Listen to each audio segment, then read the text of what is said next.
अस्सलाम guys, we are finally back with another video. So I hope आप लोग सब ठीक होंगे, सब लोग खैरियत से होंगे। तो आज की जो वीडियो हमारी बहुत ही मुख्तलिफ है। आपको पता होगा कि हमारे चैनल पे जो है वो मुल्तान के व्लॉग्स चल रहे थे, मुल्तान के रिलेटेड जो है वो सारी हमारे चैनल पे वीडियोस आ रही थी। तो मैंने सोचा कि एक मुल्तान के नाम जो है वो एक डॉक्यूमेंट्री वीडियो बना दी जाए कि जिसमें जो है वो मुल्तान की मशहूर चीज़ें और मुल्तान के तारीख़ की कुछ मिसालें, कुछ जो भी बातें हैं वो मैं आज इस वीडियो में जो है आपके साथ शेयर करूं।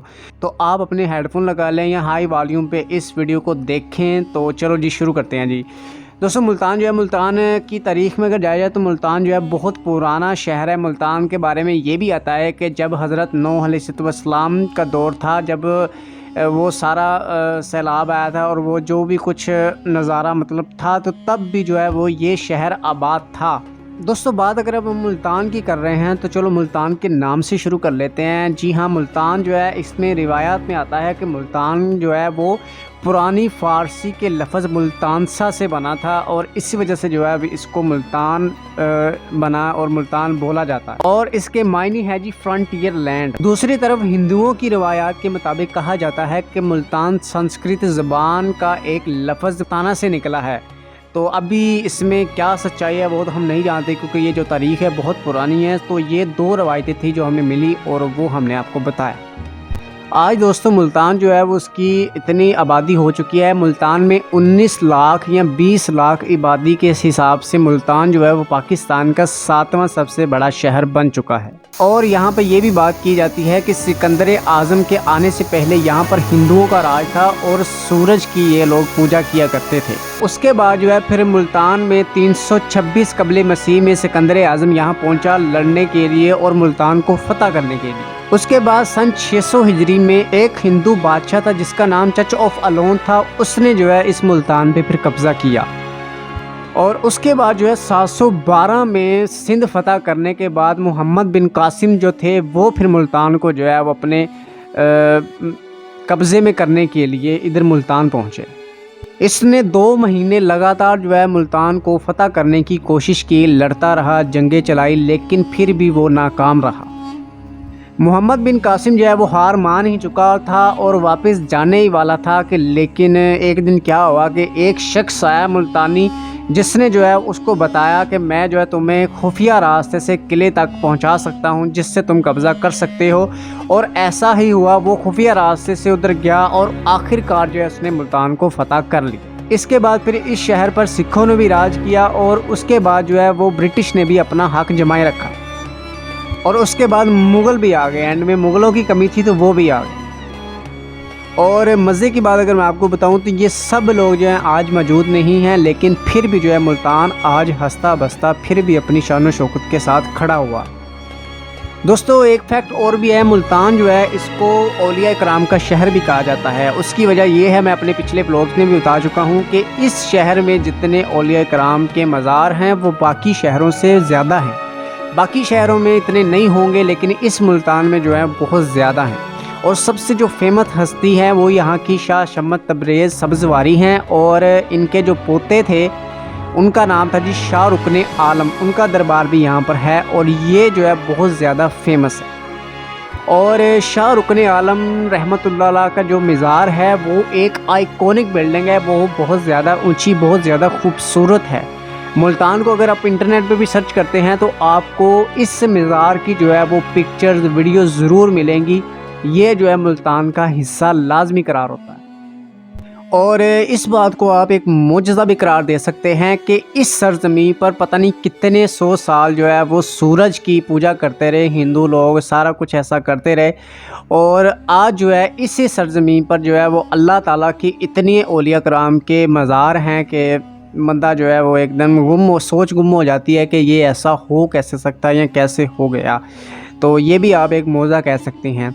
और दूसरी बात मैं ये करना चाह रहा हूँ कि मेरी इस वीडियो का कोई मकसद नहीं है कि मैं किसी भी मज़हब पे कोई उंगली उठाऊँ, मैं सिर्फ़ एक तारीख़ बयान कर रहा हूँ।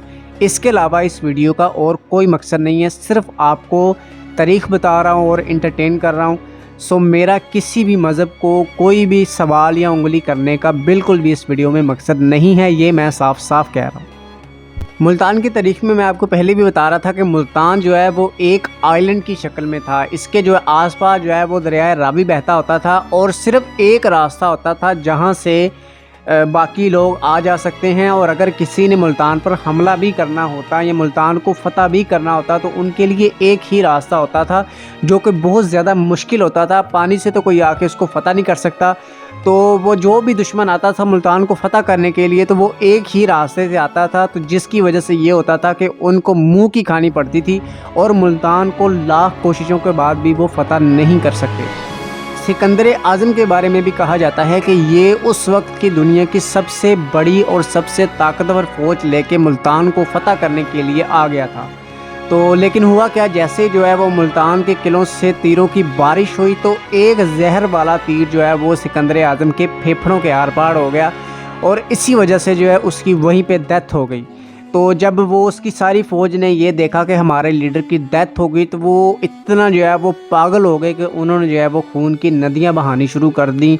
और वो मंज़र अगर आप सोचें तो मेरे ख़्याल से जो है वो रूह कांप जाती है कि उस वक्त फिर उन्होंने ऐसा किया उसकी फ़ौज ने कि जो कुछ भी उनके रास्ते में आता गया, लोग, बच्चे, बड़े, बुज़ुर्ग जो भी उनके रास्ते में आते गए, उन्होंने सबको जो है वो मार डाला। मतलब वो पागल हो गए थे अपने लीडर को ऐसे देख के, उसकी बॉडी को देख के। इस मुल्तान आइलैंड आप कह सकते हैं या किला कह सकते हैं, इस पर जिस बंदे ने भी अपनी हुकूमत की, जिस बंदे ने भी इसको फ़तह किया, उसका पहला काम यही होता था कि वो अपनी फ़ौज को, जो पुरानी फ़ौज होती थी, उसके ज़रिए मरवा के पुरानी फ़ौज को जो है वो दफन कर देता था, गाड़ देता था।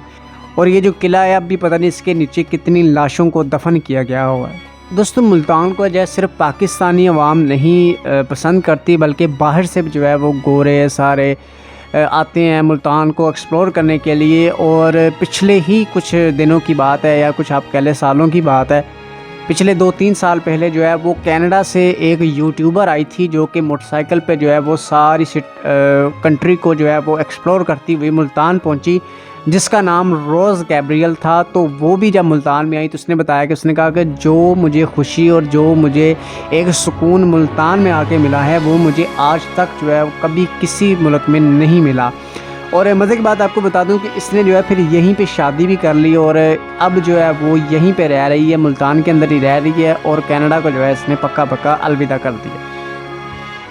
अच्छा, और मुल्तान के बारे में कि ये चीज़ भी है कि मुल्तान में जो है वो मुख्तलिफ़ ज़बानें बोली जाती हैं। यहाँ का 42% जो रकबा है या कह लें कि जो लोग हैं 42% के वो यहाँ पे सराइकी बोलते हैं और 30% जो लोग हैं वो पंजाबी बोलते हैं और 23% जो लोग हैं वो उर्दू बोलते हैं और बाकी के जो लोग हैं वो सारी मिक्स ज़बानें बोलते हैं इसमें।